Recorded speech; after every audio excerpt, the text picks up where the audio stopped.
My father, Andrew Jackson, Sr., was born in Ireland, in County Antrim, Ulster, where the Scots-Irish came from. He was one of many who left the old world behind, looking for something better in America. He crossed the ocean, settled in the Carolinas, and tried to carve out a living like so many others. My mother, Elizabeth Hutchinson Jackson, was born in Ireland, just like my father. She was a woman of iron will and unshakable faith, the kind of mother who raised her sons to be strong, not soft. When my father died before I was even born, it was her who kept our family together, who taught me what it meant to fight, to endure, and to stand tall no matter what came our way. Boyhood? I didn't have one, not the kind folks think of today. I was born into a world that didn't have time for childhood. My father died before I was born, leaving my mother to raise 3 sons alone in the Carolina backwoods. We had no wealth, no security, just the land, our hands, and the will to survive. The Carolina frontier was no place for the weak. The British, the Indians, the lawless, all of them could kill you if you weren't quick, if you weren't strong. I learned early that a man has to fight for what's his, because no one is going to give it to him. I saw men shot, homes burned, fields left in ashes. The war came, and with it, the end of whatever childhood I had left. I was barely 13 when I joined the revolution as a messenger. The British caught me soon enough, held me prisoner, starved me, beat me. An officer ordered me to clean his boots, and when I refused, he struck me with his sword. I caught the blade on my hand, but the scar stayed with me. So did the lesson, never bow to a tyrant. The war took everything from me, my 2 brothers, my mother. Fever took her as she nursed wounded prisoners. By 15, I was alone. No father, no mother, no brothers. Just me and whatever future I could carve out with my own hands. I had no inheritance, no land, no education to speak of, only my name and my will. And that was enough. Who were the British? They were tyrants, thieves, and butchers, an empire that thought it could own the world, that believed men like me, men like us, had no right to govern ourselves. They didn't just tax us without representation, they tried to crush us under their boots. And when we stood up and fought back, they burned our homes, hanged our men, and left our people to starve. But for me, it was never just about war. It was personal. The British took my childhood, my family, my blood. They dragged me and my brother to prison, starved us, beat us, let us rot in filth. A redcoat officer slashed me with his sword when I refused to lick his damn boots, the mark of which I bear to this hour. My brother didn't survive that prison. The British killed him. And when my mother went to help the wounded, she never came back. Fever took her before I ever had the chance to say goodbye. So you ask why the British were such a problem? Because they never saw us as equals.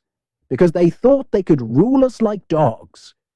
Because they thought they could kill our sons, our mothers, our fathers, and we would just kneel. But they learned at New Orleans that we kneel to no king, to no empire. And if they ever dared to try again, I would have met them with the same fire that sent them running last time. The British weren't just a problem. They were the enemy of freedom, the enemy of everything I ever fought for. And I made damn sure they never forgot my name. I was in my late 20s when I first met Rachel. She was the daughter of a prominent family in Tennessee, a strong, independent woman, just the kind of woman I respected. She wasn't looking for a man to run her life, and that's what made her different. We met through mutual acquaintances, and it didn't take long for me to see she was the one. I was a young man, determined to make something of myself. A lawyer, a landowner, a man of action. Rachel saw that in me, And I saw in her a woman who wasn't afraid to stand beside a man who had nothing but fire in his belly and grit in his heart. But we didn't marry right away. There were complications. Her first marriage, the legal troubles. But Rachel and I both knew what we had. It didn't matter what people said or how they tried to tear us apart. I was a man who had fought for everything in my life, and Rachel was the one thing I wasn't about to lose. A man is nothing without his honor. In my time, if a man slandered you, insulted your name, or attacked your family, you didn't settle it with letters and speeches. You settled it like men. You gave the scoundrel a chance to back down, and if he refused, you met him on the field of honor. That was the way of things, and I make no apologies for it. Dueling wasn't about murder, it was about justice. If a man had the gall to insult another, he'd better be willing to stand by his words at the barrel of a pistol. If he wasn't, he had no right to speak in the first place. The law might say dueling is illegal, but the law can't restore a man's good name once it's been dragged through the mud. Only a man himself can do that. Charles Dickinson wasn't just some fool with a loud mouth. He slandered my wife. He spread lies, called her a bigamist, tried to tarnish her honor and mine. That I could not forgive. A man may call me names, he may question my politics, but he does not insult my wife and walk away breathing. He was a skilled marksman, one of the best duelists in Tennessee, and he knew it. He thought that gave him the right to say whatever he pleased, knowing men would fear to face him. But I do not fear any man. When he challenged me, I accepted. And when the time came, he fired first. His bullet tore through my chest, cracked my ribs, and lodged near my heart. But I stood. I did not fall. And I took my shot. My bullet struck him dead, and I never regretted it. He gambled with his life when he opened his mouth, and he lost. Did I seek violence? No, but I did not shrink from it when duty demanded it. A man must be willing to bear the weight of his choices, to accept the consequences of defending his name, his family, and his country. That is not cruelty. That is the price of living with dignity. And so I tell you this, never let another man define your worth. Stand tall, speak plainly, and when the time comes, do not hesitate to defend what is yours. That is the mark of a man, and that is how I have lived my life. I did not duel for sport. I did not duel for pleasure. I dueled because a man who does not defend himself is no man at all.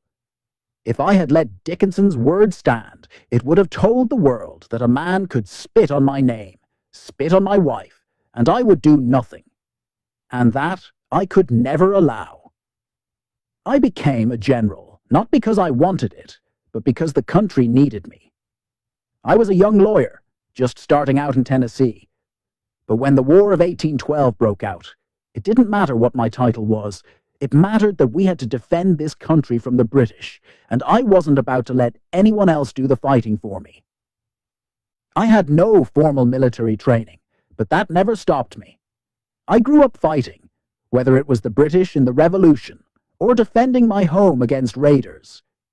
By the time the war with Britain came, I was already leading men, organizing militias, and standing tall in the face of danger.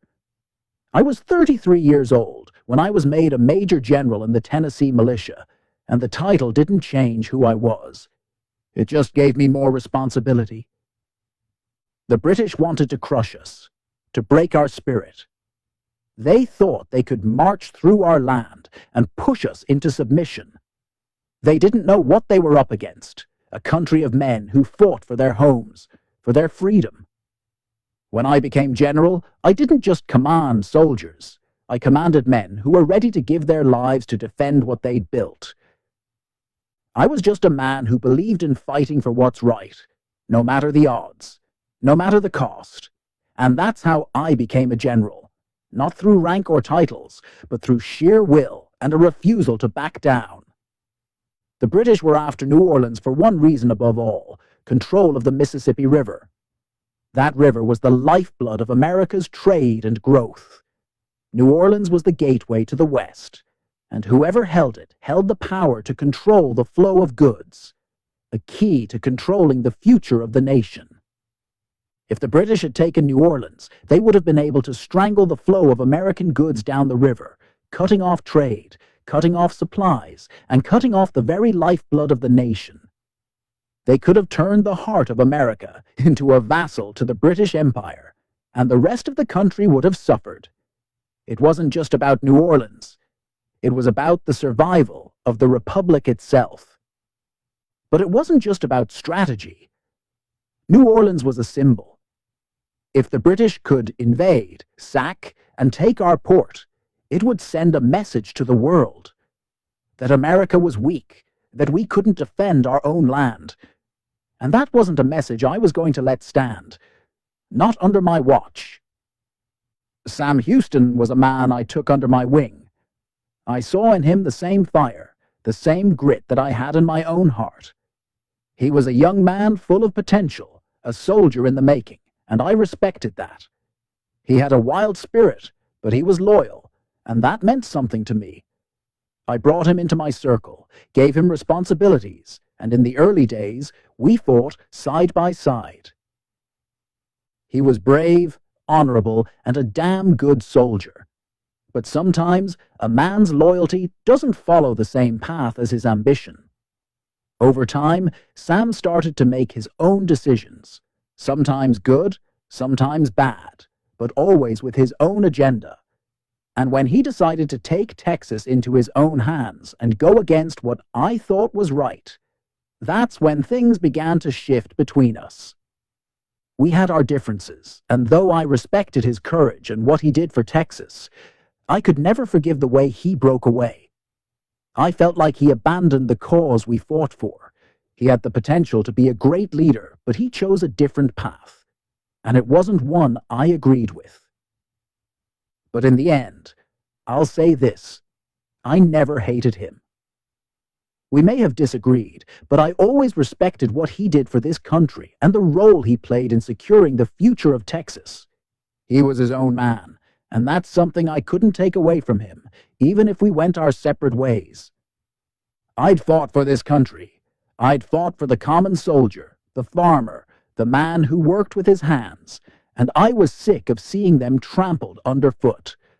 When I saw how the Bank of the United States and the politicians were exploiting the people, it made me realize that someone had to stand up for the nation's future, someone who wasn't in the pockets of the rich. I believed that I was the man to lead them, because I'd always fought for what was right, no matter the odds. I didn't seek the presidency because I had a burning desire for power. I sought it because I saw a nation that was being ruled by the wealthy few, a nation where the common man had no voice, no representation. The system was corrupt, and the people were suffering while the elites in Washington made decisions that benefited themselves, not the nation. It wasn't about ambition. It was about justice. It was about ensuring that the people, the working men and women, had a president who would fight for them, and not let their needs be forgotten while the rich and powerful ruled as they pleased. The nation needed someone who would be tough, who wouldn't be afraid to stand up to the elites and fight for the American people. So I ran. I ran because I knew that if I didn't, this country would be taken away from the very people who built it. And that's why I became president, to serve the people, not the rich, not the elites.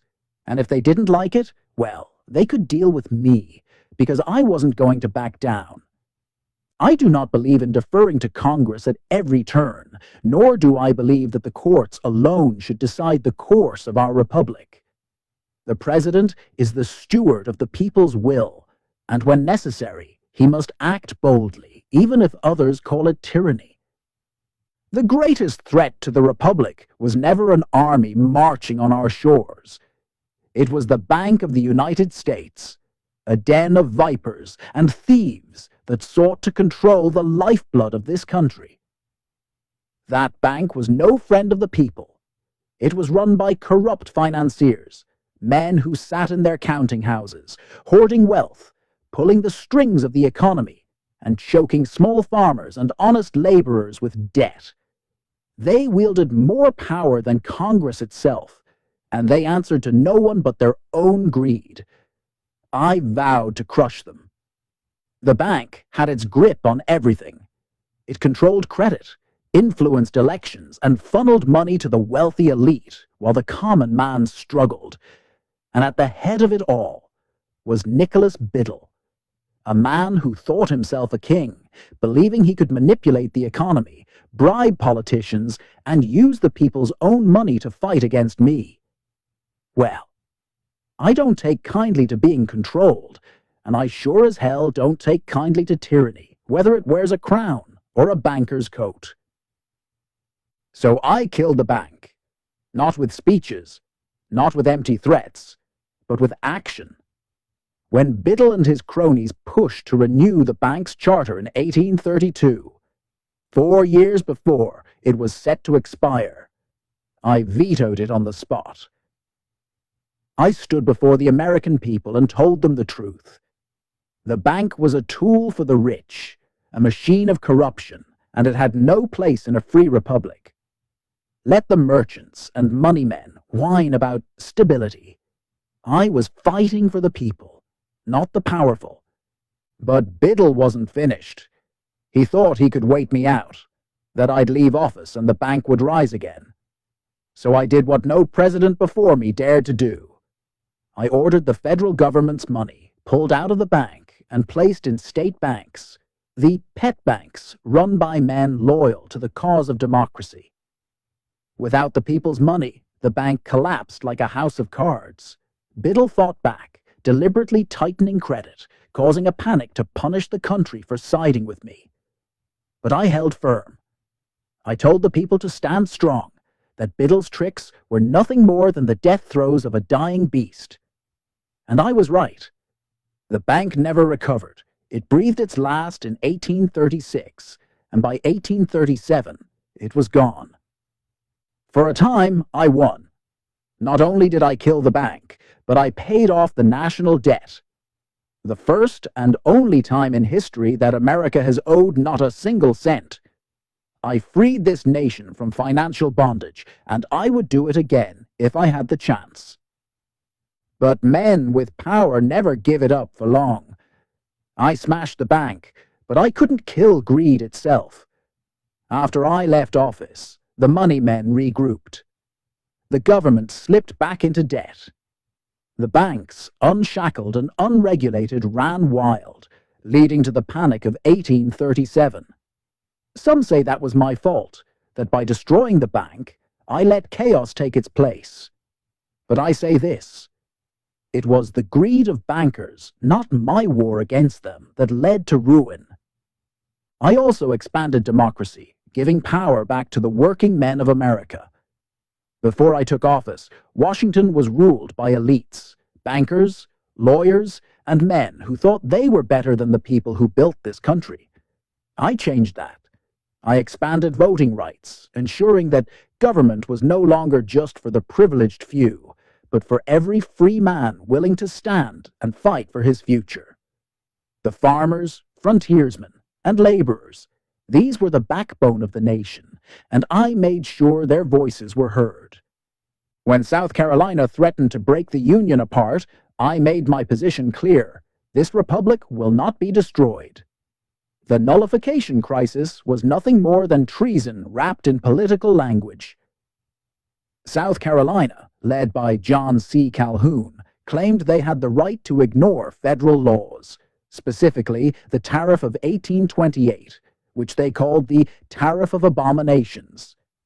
They argued that if a state didn't like a law, they could simply declare it null and void within their borders, as if the Constitution were just a suggestion. I had no patience for it. If one state could defy the Union, what was to stop the next from doing the same?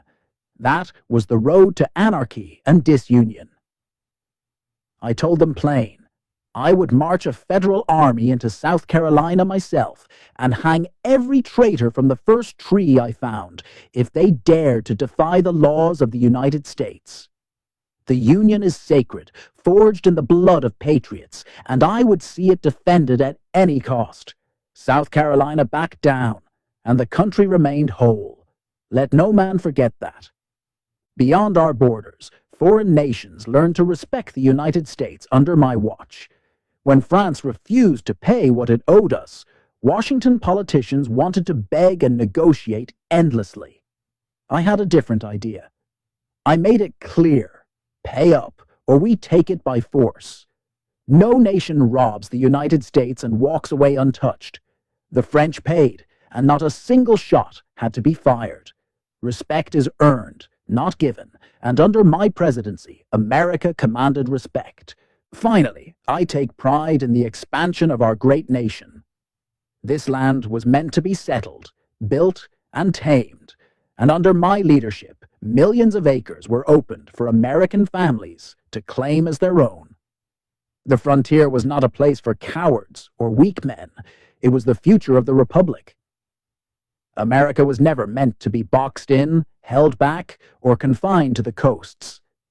The settlers were coming, the states were growing, and the nation demanded room to thrive.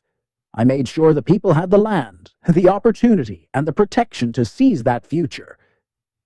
But expansion comes with hard choices. I have never denied the bravery of the Choctaw, the Creek, and the Cherokee who stood with us at New Orleans. They fought well, and they bled for this country, and I honor that. But war is one thing, governing a nation is another. What I did with Indian removal was not about loyalty or betrayal. It was about the survival of the American people and, in truth, the survival of the Indian tribes themselves. I did not hate the Indian, but I knew the future of this country demanded their lands. The settlers were coming. The states would not stop expanding. Conflict was inevitable. So I gave them a choice: move west, keep your way of life, and live in peace, or stay and be swallowed by war and white settlement. It was not cruelty, it was reality. I promised them land beyond the Mississippi, land where they could govern themselves, free from interference. Some went willingly, some fought. But I tell you this: if they had stayed, the bloodshed would have been far worse. The Indian nations that fought with me at New Orleans were strong, proud warriors. They should understand better than anyone that sometimes a hard choice must be made for the good of all. Guilt? No. I did what had to be done. A leader makes the choices no one else is willing to make. The Indian Removal Act was not about revenge, not about punishment. It was about the future, and I will not apologize for ensuring that future. The expansion of America was inevitable. I did not create that fact. I only ensured that it happened in a way that secured the nation's growth while avoiding endless conflict. And no one can deny that under my watch, the nation grew stronger, richer, and more powerful than ever before. I didn't seek the presidency for glory. I sought it to fight for the common man, to break the grip of corruption, and to ensure that this country belonged to those who built it, not those who sought to rule it. I leave behind a nation stronger, freer, and more powerful than when I took office. And if my enemies don't like it, well, they had their chance to stop me. And they failed. The world is built on strength, labor, and order. Every man has his place in it. The Negro has been a part of this country since its birth. And while some may wish it otherwise, the system of slavery is woven into the foundation of our economy and way of life. In Louisiana, in South Carolina, in many places, there were free black men who owned slaves of their own. Some were wealthy, some were small landowners, some simply bought their own kin to keep them from harsher masters. Slavery is not just about race. It is about order, property, and station in life. A free black man who has wealth and land has the same need for labor as any white man. And if he can own slaves, he does so for the same reason: to work the fields, to turn a profit, to secure his place in society. That is the nature of things. The northern elites love to wag their fingers at the South, preaching about slavery while they build their fortunes on the backs of men who have no better choice than to be worked to death in a mill. They claim to be better than us. But tell me, how is a starving child in a factory any freer than a slave in the field? They call it wages, but what kind of wages? A few miserable cents a day to work from dawn till dark in filthy, airless factories, where men, women, and even children break their backs for some fat-bellied northern industrialist who lives off their sweat? At least a plantation hand is fed, clothed, and given shelter. What does a factory worker get? Pennies, sickness, and the door when he's too broken to work. I have no love for the industrialists, no trust in their banks, and no patience for their hypocrisy. They crush the working man beneath them. They rig the system in their favor, and then they dare to call us the oppressors. If they care so much for liberty, let them start by freeing their own laborers from the chains of poverty and greed. Freedom to me is not a gift given by the weak or the cowardly. It is earned through struggle, sacrifice, and a willingness to stand firm in the face of deception and hardship. I have seen men rise and fall, some blinded by their own ambition, others swallowed by their lies. But no matter the deceit thrown my way, I have always trusted in the providence of God to guide me. God does not spare us from suffering. He sets us on a path, and it is up to each of us to walk it with courage, to fight for what's right, and to defend the freedom we have earned, no matter how many try to strip it away. I've been deceived, betrayed, and lied to by many. But I know this: a man who fights for his honor, his country, and his God will never be truly defeated. So long as I have breath, I will stand, and I will fight for freedom, for truth, and for the future. I've lost loved ones. I've seen men die at my side, but I still hold to this: God has his purpose, and if I'm still here, it's for a reason.